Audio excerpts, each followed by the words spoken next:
P T I کے ساتھ تھے اتحادی، کسی وجہ سے کسی کی محبت میں کسی کے پیار میں ہم اس طرف آ گئے.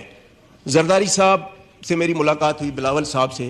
ہم نے کہا جی مجھے نہ وزارت چاہیے نہ عہدہ چاہیے، کچھ نہیں، مجھے علاقے کے لیے ڈیولپمنٹ چاہیے. زرداری صاحب نے احسن اقبال کو کہا، زرداری صاحب کی اس نے نہیں مانی. شہباز شریف صاحب کی مہربانی، اس نے 3 بار احسن اقبال کو کہا کہ جی اسلم بھوتانی میرے پاس دوبارہ شکایت لے کے نہ آئے. پھر بھی جب کتاب چھپی، پی ایس ڈی پی کی کوئی اسکیم نہیں تھی. پھر جب پی ایم کے سامنے احتجاج کیا، وہاں بھی احسن اقبال صاحب جذباتی ہو گئے. سردار ایاز صادق موجود تھے، وہ گواہی دیں گے.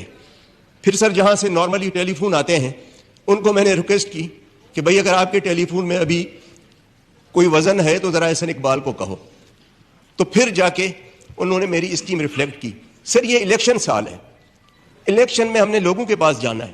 اب سر اگر 40 کروڑ کی آپ اسکیم دیتے ہیں، 8 کروڑ اس کی ایلوکیشن کرتے ہیں، تو یہ 5 سال میں کمپلیٹ ہوگی نا.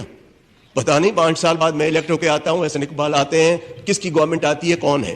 تو اس سال ہم پھر کیا کریں گے؟ اب سر 8 کروڑ وہ بھی قسطوں میں ملیں گے، 20%، 10%، 15% پورے سال میں. اب آپ بتائیں کہ الیکشن میں انسرٹنٹی ہوگی، کون سا کانٹریکٹر آ کے یہ کام اٹھائے گا کہ جی میں 40 کروڑ کا کام اٹھاؤں اور یہ مجھے قسطوں میں 8 کروڑ ملیں گے؟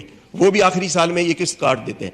سر جب پی ٹی آئی کے ساتھ تھے ہمیں اربوں روپے ملے، اور نہ صرف ملے بلکہ 100% ایلوکیشن تھی جو آخری سال احسن اقبال نے کاٹ دی. اور پھر احسان کیا کہ میں آپ کو پیسے دیتا ہوں. میں نے کہا جی یہ تو وہ دے کر گئے ہیں نا، اس میں آپ کا کون سا احسان کاٹ کے دے رہے؟ پھر کہتے ہیں کہ جی جو کانسٹیچوئنسی فنڈ ہے پی ایس ڈی بی میں جس کی اسکیم ہوگی اس کو نہیں دیں گے. تو سر ہم الیکشن میں کیسے جائیں گے؟ ہم خدا کی قسم سر وہاں خوش تھے.